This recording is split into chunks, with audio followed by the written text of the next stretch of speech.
This is the Thoughtful Travel Podcast. I'm your host, Amanda Kendall of the notaballerina.com travel blog. Every episode, I'll share travel tales from several fellow travel lovers, and together we hope to entertain and inspire you, remind you of some of your own great travel experiences, and encourage you to hit the road again soon.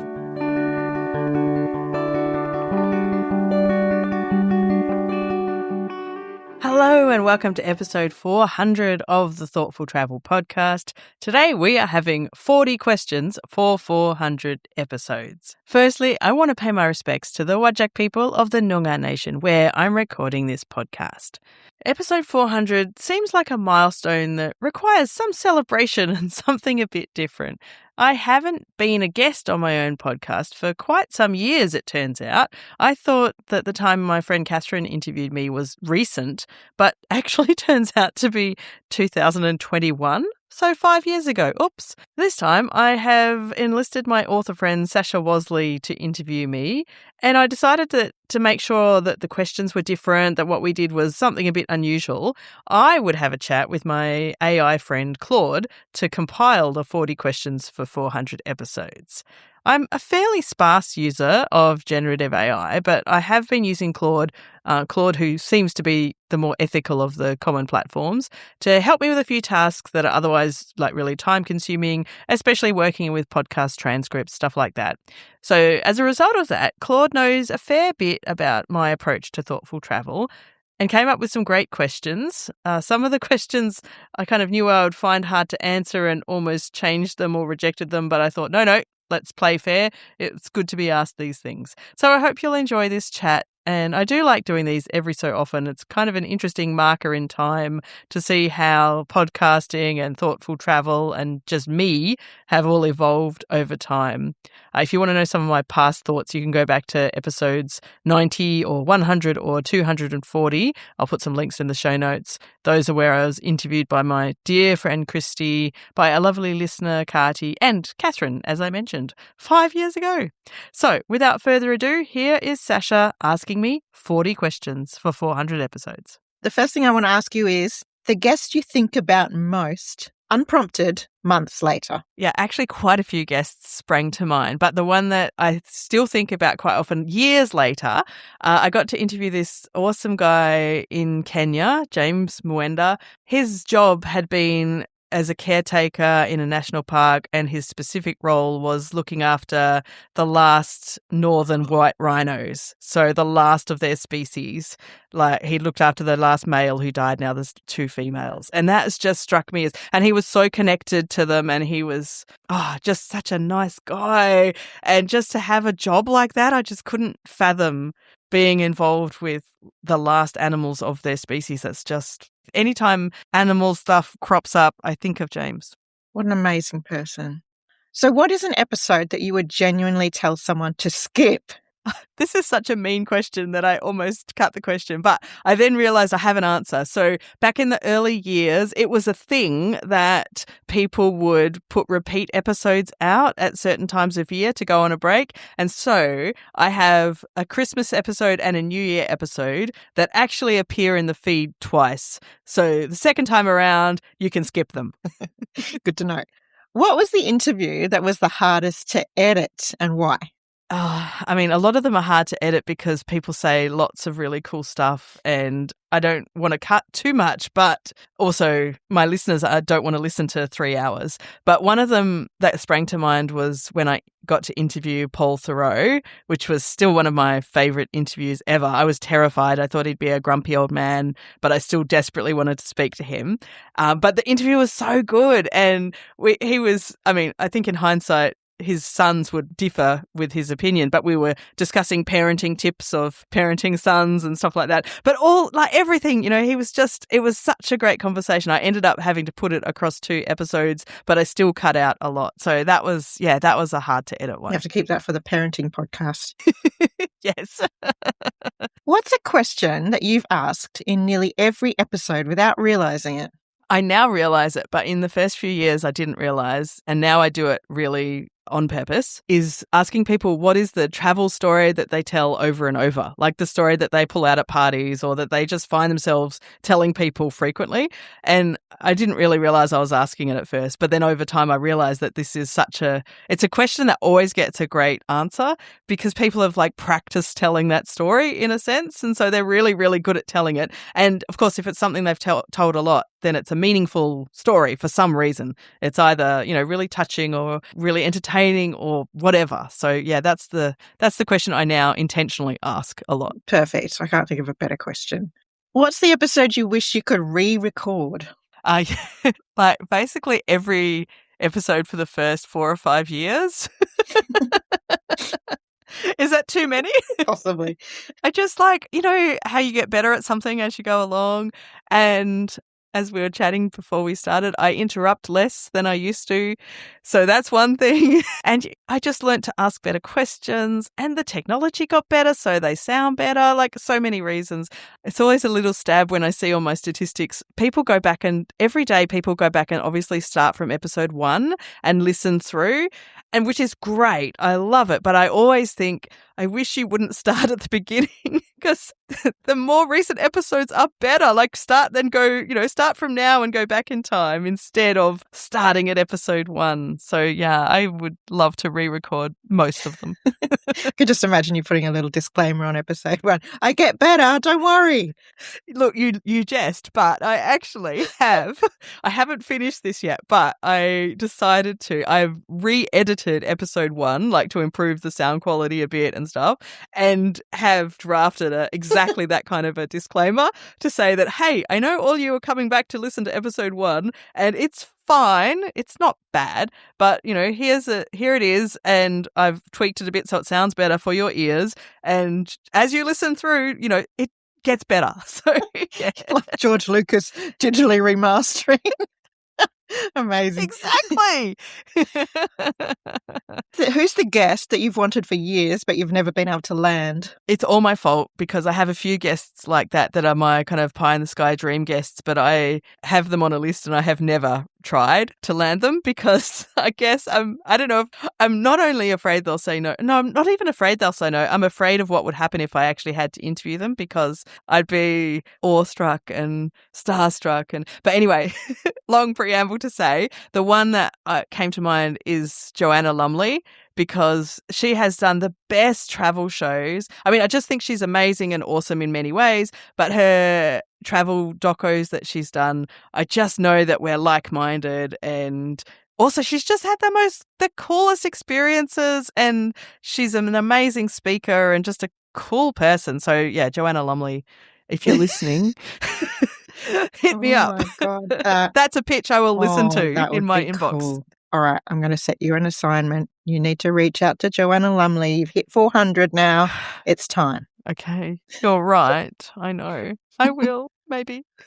Has doing this show made you a better or a worse traveller? Definitely better, and mostly because I have learnt tons from all of the people I speak to. I've got, just learnt more about how to do things well and be considerate. I was just before this chatting with a guy in Nepal who has set up an amazing community-based tourism business there. And I thought I know a fair bit about community-based tourism, but just to hear his journey over, it's taken about kind of 10 years to really get to the point where there's an impactful number of tourists coming through, but not too many. And, he's got, lots of people in his village on board. I think every time I learn more things and think, okay, when I'm doing this or that, how can I make sure I'm doing it in a good way? So yeah, definitely a better traveller. Thank goodness. That doesn't surprise me. What's the most memorable off-mic moment that never made it to air? Yeah, I wish I actually had one. I don't think I do, because as soon as someone starts to say anything that's vaguely interesting, I'm like, stop, and I hit record. So, because we'll often have a little chat before I hit record, but then sometimes we start getting into really cool things. We're like, hang on. I don't want to miss this. And because I have the way I edit the show is not, a straight interview, then, anything they tell me might end up in an episode. So I actually don't think I've had any off-mic gems that are better than what I've recorded. Smart. If you had to cut the show down to 50 episodes as a starter pack, What's the first one you'd keep?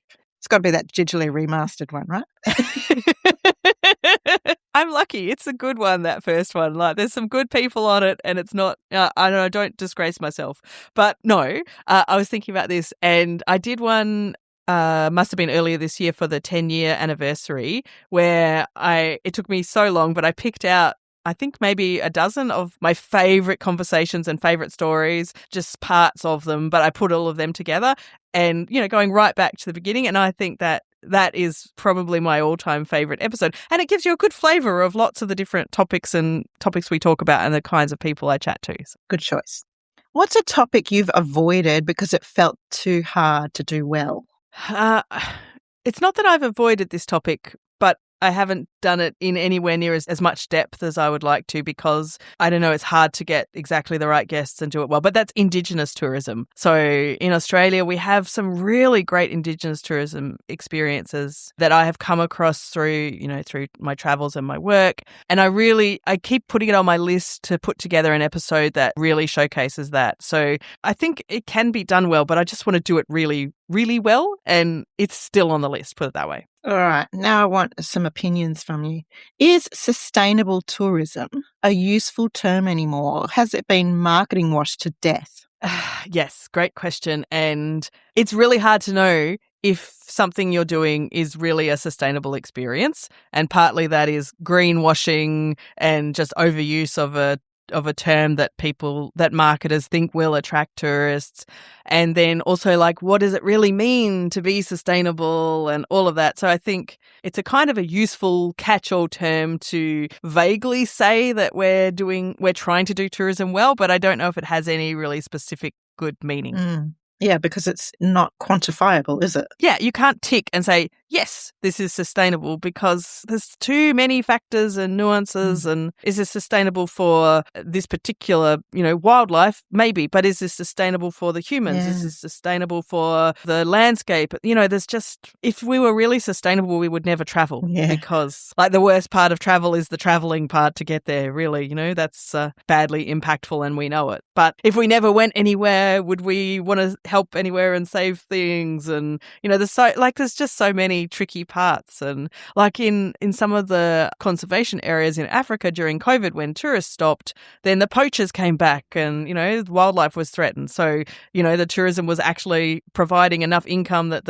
either for the security or that poachers had an alternative source or whatever. Even if we just left everything alone, that wouldn't work. So I don't know. Tough one. Yeah. It's tough. What about regenerative tourism? Do you think it's a genuine shift, or is it the next buzzword due for a backlash? Yeah, it's another tricky one. So regenerative tourism generally has the idea that not only do we not harm a place, but we leave it better than we found it, and help it to regenerate. And it's a noble idea, I think. And, there's a lot of projects that are focused on being regenerative. I actually find it really hard to say. When I've done episodes about regenerative tourism, like 5 times in, I can no longer say this phrase. So that's another reason we should get rid of it. But yeah, I don't know. Same with sustainability. It's so difficult to know. Yeah, it's a bit buzzwordy. Yes, it's probably still a noble thing to try for, but overall, I don't know. And it's one of those things that I guess you can't always tell what the success is until you've got lots of time between it and the assessment of it. 100%. Yeah, exactly. What's the best travel podcast that isn't yours? I actually think this podcast is better than mine, and my favourite is Curious Tourism by my lovely friends in Canada, Erin Hines and her producer Katie Law. We met through podcasting and have become very dear friends because they do such great work. Erin is like, I always say Erin's younger than me by, I don't know, 15 years probably, and I always think that I want to be like Erin when I grow up. Curious Tourism. Definitely. What is the most annoying travel content trend right now? Look, there's so many, because travel influencers, not all, but many, are like the worst kind of influencers in that they're just trying to get people to go to the same old places and take the same Instagram shot and line up for 2 hours just so you can get the same picture. And like, they just drive me nuts. But one particular one, which actually Erin from Curious Tourism alerted me to, is extreme day trips. It's not such a thing in Australia because you can't get very far within 24 hours. But apparently in the Northern Hemisphere, this extreme day trips thing is like you leave fly somewhere very early in the morning, spend the whole day there doing all the tourist box ticking things, and then fly home very late. Like even from North America to Europe, like an extreme day trip, which just seems insane to me and is obviously very unsustainable and also just goes against everything I believe. That's a trend which some content creators are all over, and I think it's awful. Gross. Is there a destination you think gets unfairly criticised for over-tourism? Kind of. So I think Japan is, often in the over-tourism headlines these days, but it's not Japan. It's Tokyo and Kyoto that are over-touristed. And then there's huge swathes of Japan which are under-touristed. Like, when I went there a couple of years ago and did our walk in the rural village areas of Tohoku, they really need tourists. So I don't know if it's unfairly criticised, but it's not clearly explained, I guess. What's one thing that DMOs consistently get wrong when pitching you? What is a DMO? Yes, I was going to say, so this is Claude and me. We chat about these kind of things a lot, but my listeners also won't know most of them, so don't worry. So that's a destination management organisation, DMO. So like a tourism board or a visitor centre, all of those kind of usually government-funded places that try and get tourists to places. Yeah, some of them pitch me with guests, and as do all kinds of places try and pitch me with guests. This is the most annoying thing, is that I get an inbox full of very generic pitches, assuming that, of course, I would love to hear about the top 10 nightclubs in your city, and I don't care. The spray and pray kind of approach of just emailing everyone that you can find in the media, it doesn't work for me at all. And occasionally I will read a few that are about a place that I'm particularly interested in, but it's pretty rare. So there's so much to be said for personal outreach just to a few people who are relevant and not to everybody in the media world. Just delete button those ones. Do you think more travellers should slow down, or is that advice a bit tired at this point? No, not tired at all. I think this is my number one thing. If I could get other people to travel more slowly for 1,000 reasons, it's good for sustainability. You have a better trip. It's a really hard mindset to shift for people who want to make the most of their trip. They think making the most of means doing the most things or going to the most places that you can fit in. And I get it, and I have done that, in the past, but having also done a lot more slow travel and being able to see, actually you get a much richer experience by staying in one place for a week instead of going to 3 cities across that week. But I get it. It's hard. Slow down. I tell people this all the time. Some people sometimes listen. That's a really good point. When you're in a city or another place, you're still there no matter what you're doing. So you can still have that immersive moment of just being there and enjoying it. Absolutely. Yeah. I mean, I think of you, Sash, when you were in Adelaide recently and you had 3 or 4 weeks there, and that's slow travel, and you probably didn't feel like it was traveling as such, but you get a totally different experience to if you were stopping through for 2 nights. Absolutely. Yeah. I feel like it's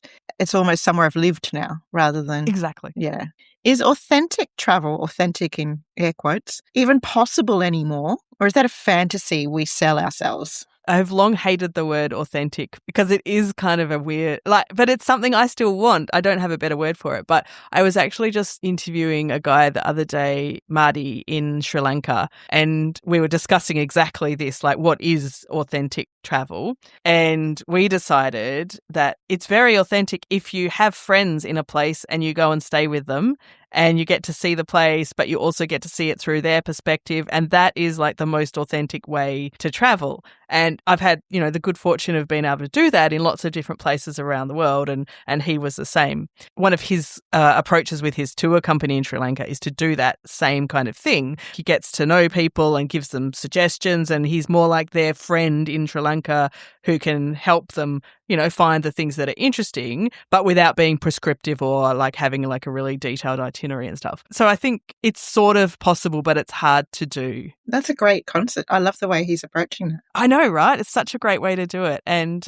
he said even like from day to day, he just kind of focuses on you can only have like authentic moments in travel spontaneously. Like if you happen to get chatting to someone at a cafe and you learn something interesting or, that kind of, but he tries to maximize the chances of those things happening. So, he'll send people, you should go to this cafe, or why don't you, when you're there, you could have a look in, this shop, or, just like lots of, spend lots of time in places where, these things could happen. So there's more chance. So yeah, I loved it. Beautiful. B Corp certification in travel. Is that a meaningful signal or box ticking? Yes. So I did an episode a while back on becoming a B Corp for tourism organizations and companies and stuff. And I still, of all the, there's a lot of like eco travel certifications and all kinds of things that people can get. It's really varied, I think, as to how meaningful they are. But from all the people I've spoken to about B Corp stuff, it's very detailed. It's very international. It's very structured and organized. And I think, yes, it's still a meaningful signal. And when I see a company, whether it's in travel or not, that is B Corp certified, that does send me a warm, fuzzy signal that I think they'll be worth using. Good to know. What's the travel opinion that you hold that would surprise your listeners? This one came to mind immediately because I think it still surprises me, but I really love Disneyland. And I know it probably doesn't fit thoughtful travel, but my excuse is I grew up, watching the, Disney on Sunday nights on the TV. And then my mum moved to near Disneyland in LA. And so I have very fond memories. I was at 21 and I visited my mum there and we went to spend a couple of days in Disneyland. And I felt like my childhood dreams had come true. Like you'd wished upon a star. Yes, exactly. There's the castle and like they do create or curate amazing experiences. Like I've been to Disneyland in Japan in my mid-20s, and then a couple of years ago in Hong Kong, we visited Disneyland in Hong Kong with my son who was then 14 and our friends who were living there, and all of us were total Disney tragics. And, we're there at the end of the night when they've got the big finale, and honestly, if I hear that music, it just moves me, and I love Disney. Oh, I'm with you. Total tourist trap, and then you go there and it's just like all the magic of your life is distilled into one place. All the sounds, colours, visuals. It's amazing. Absolutely. And it's such a immersive experience. They do everything well. You really escape into it for the day, and beautiful. I agree. All right, let's get a bit more personal. What's changed most about why you travel since episode 1? Back then, I think I still would approach travel as, I want to go to a new place, and I probably still would keep track of how many countries I'd been to and things like that. And also I had a 6-year-old then, and now he's a 16-year-old. So I also was kind of trying to show him things I thought he should know, whereas now he's old enough to decide for himself. So I definitely, since then, in the last sort of 5 or 6 years, it's quite rare that I've been to somewhere that's new to me, because I've been really, really happy to return to places for lots of different reasons. Yeah, I think when I travelled before, towards episode 1, and before then, I was really trying to figure out, it sounds very corny, but figure out who I was and all of that. And I guess in that time, I've also learnt a lot through the podcast and through just general aging. And now I feel like I don't travel for that reason, but I travel to give myself life and sparks. What's a place you've never been, but you feel like you already know from guests talking about it? I think because I've had a lot of guests from the Americas over the years, and I have a big audience in the US and Canada, a lot of people have talked to me about kind of central, like Mexico and Central America, like Guatemala, Costa Rica, these kind of places where I've not even been close to them. And before I started the podcast, I didn't even know much about them. But I've talked to lots of people who either are, living and working there or traveling there. And I do feel like I know much more. I still don't think I know them, but I know much more about them, and I can kind of imagine what it would be like to go there. And are they kind of on the list now, or you do want to go? Oh, so on the list. But, from Perth, it's really a pain to get to those parts of the world because it's expensive to fly there. There's no, you got to fly through the US, or I don't want to do that, or through South America and up. I've looked a couple of times because there's been a couple of opportunities for trips I could join if I could get myself there. But it's always so expensive from Perth. So I've not, whereas from the US, like, friends who are going to places like from the US, for them, it's like a quick and cheap flight. And then for me, it's like, $4,000. I'm like, I could do so much different with that. So I think it's going to be one of those times in the future where I'm spending, a big chunk of time in that part of the world, and then I will finally get there. What does home mean to you now differently than what it did 10 years ago?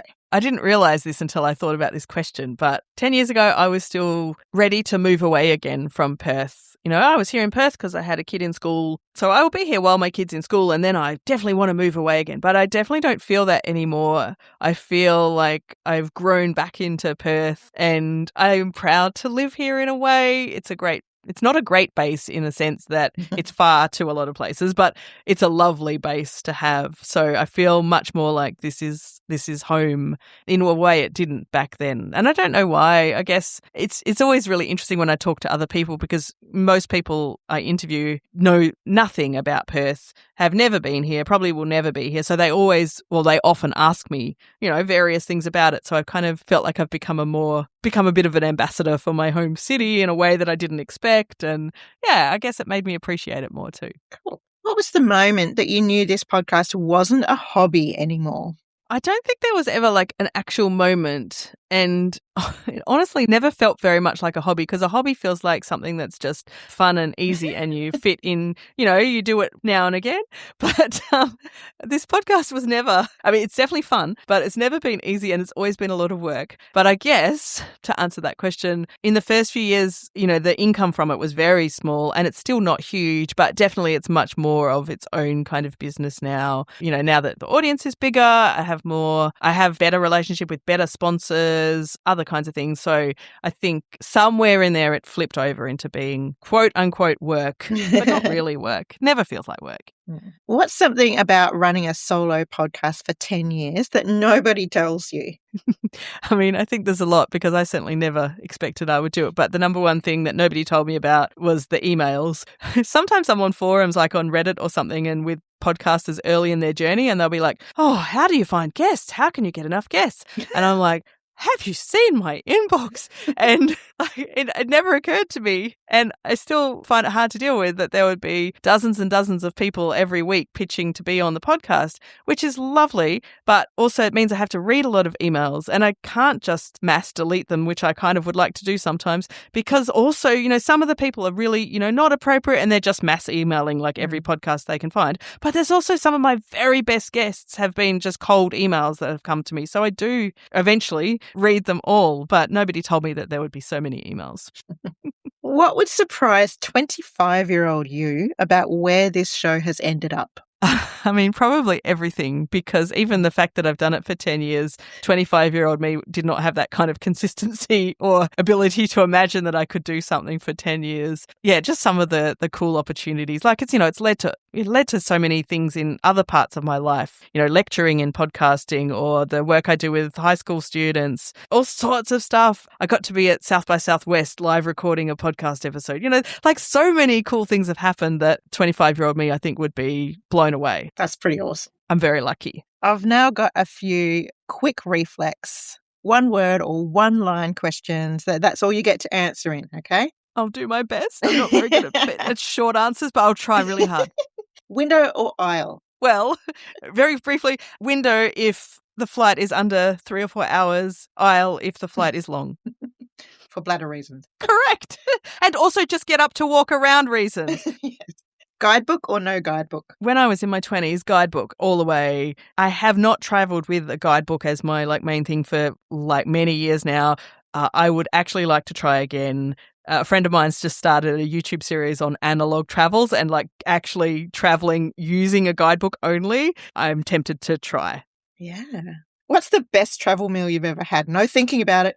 No, I can tell you straight away. My friend Yoshimi in Osaka took me to a tofu restaurant 20-something years ago. I had 5 courses with all different kinds of tofu dishes. I know that some people are like, ugh, but it was the best meal. I can still taste it. It was amazing. What's the most overrated destination you've covered on the show? Oh, look, I'm going to say I don't have an answer. I don't think anywhere is overrated if you are personally interested, but I would just reiterate what I've said like in lots of episodes is don't go to an art gallery if you don't like art galleries. You don't have to go and see the Mona Lisa if you've never been to an art gallery because you never are interested. Going there is overrated if you're not interested, but if you're interested, it's great. What about the most underrated destination you've covered on the show? Rural Japan, I will mention again. It's amazing and people are not going there. And also a little bit Western Australia, mostly because people don't come here because it's too far. But honestly, you should because it's amazing. We are the rest of the world's South America. Yes, exactly. Okay, one word for Japan.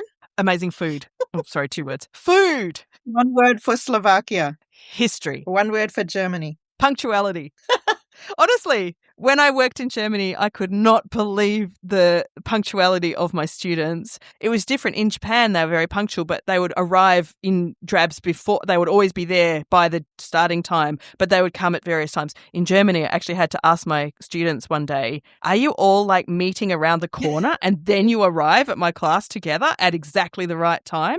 Because how did they all just arrive dead on the right time? And they just looked at me like I was nuts. It's just the time it starts. And so we come at the time it starts. Amazing. Coffee or tea, wherever you are in the world? I'm a real tea drinker. Green tea is my favourite. Sorry to all the coffee lovers. Oh, when you've had some of the coffees that I've had in other parts of the world, then yeah, I would switch to tea as well. That's fair. What is the one souvenir that you actually regret buying? I just had to look around when I was thinking about this question. So in Seoul last year, we bought not 1, but 3 pairs of glasses, like spectacles, for our cat. Probably 1 was enough. She doesn't wear them very often. Her eyes are pretty good. She only needs them for reading. Exactly, that's right. She didn't need all the different styles that we thought she might like. That is so Amanda. Thanks. All right, I'm not going to judge you. I'm heavily going to judge you with this question. Airplane mode or always connected? Okay, I actually do. I know that in theory it won't crash, but I'm scared of being in any way responsible for any crash, so strictly airplane mode. On the odd occasion when my laptop's with me and I have forgotten to turn it off before we fly, then I spend the whole flight worrying that it's going to crash and it's my fault. Good girl.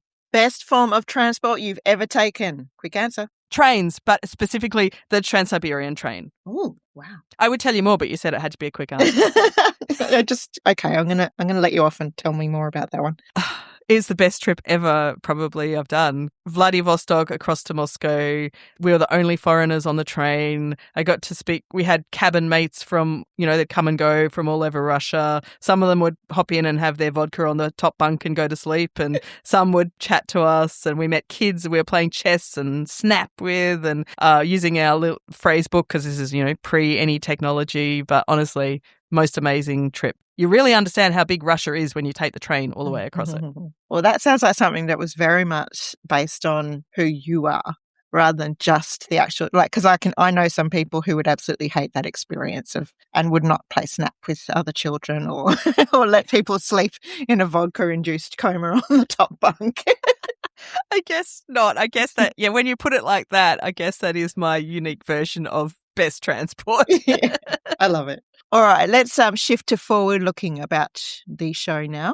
If the show only existed for 10 more episodes, what would you want the last one to be about? This would be so sad, but I know 100% I would want it to be about my listeners who've become my friends. There's layers of that. There's some people I've met because they were listeners who've become really close friends who I visit and, we've caught up multiple times in person. That's amazing that I had that chance to meet those people. But even just to the listeners who, pop a comment in the Facebook group or we interact on Instagram and stuff, they're just awesome. And I feel so lucky that I have got to meet all of those people.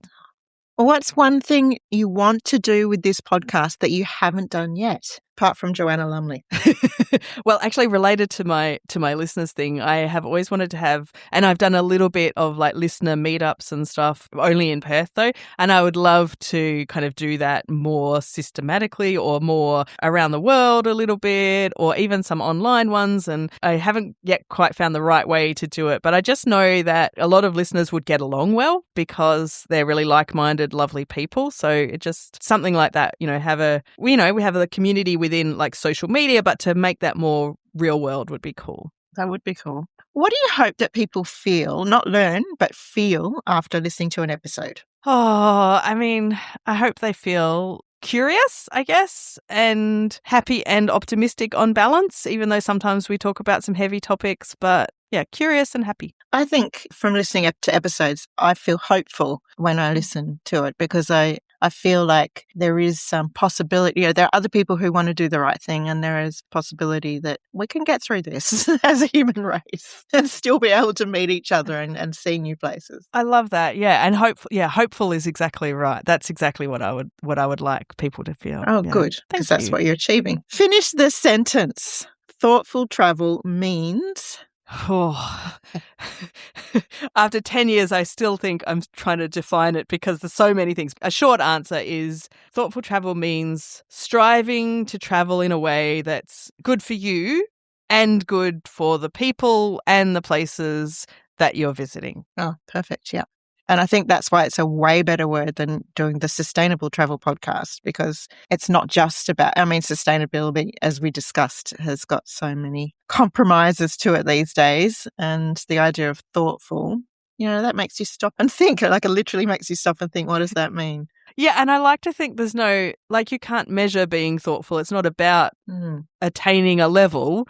It's about, as you say, stopping to think and, and just doing one thing differently or quote unquote better, just evolving, I suppose, and just doing things with more intention. The other thing is that it's ongoing. So rather than just going, all right, I've booked myself like an eco boat tour or something, yay, box ticked, and there's me doing sustainable travel. We're going, all right, I need to keep thinking about what I'm doing here. Yeah, absolutely. And also I think, I hope that it comes with with little or no judgment, where we're all just learning. And 10 years ago, there's 1,000 things I didn't know about some of the harm I was doing or impact that I was having that wasn't necessarily what I'd like. There's so many things, but all of us are on that, we're just learning as we go. And I still learn things constantly that, okay, I'll try and do that better, or I might look this up, or we're just trying to put more thought into it. And you can't be wrong. You can just be trying, and if you're trying, that's all we can ask for. Beautiful. Amanda, congratulations on 400 episodes of the Thoughtful Travel Podcast. Thank you, Sash, and thanks so much for chatting with me today. It's been a true pleasure. Same. So that's my 40 questions. Thank you so much for listening to episode 400 of the Thoughtful Travel Podcast. Massive thanks to my dear friend Sasha Wasley for interviewing me. You can find out more about Sasha and her books at sashawasley.com, but I do especially recommend her newest novel, The Society of Literary Marauders. It's set in Oxford and Perth, and I think it'll appeal to many listeners. I'll leave a link to that as well in the show notes. And Sasha also writes under the name Ash Harrier for younger readers. More about her books for younger people at ashharrier.com. So thank you so much, Sash. It was heaps of fun. I'm going to leave a bunch of links in the show notes to various episodes I mentioned today, including the 10-year anniversary episode, that was 387, to my Paul Theroux interviews, which started in episode 214, and as promised to episodes 90, 100 and 240, which are the previous interviews with me. Come along and celebrate the 400th episode in the Facebook or LinkedIn groups for Thoughtful Travellers, and don't forget the newsletter at thoughtfultravel.substack.com. All of these links and more will be in the show notes, and for this episode, you can find them at notaballerina.com/400. As always, thank you so much for listening.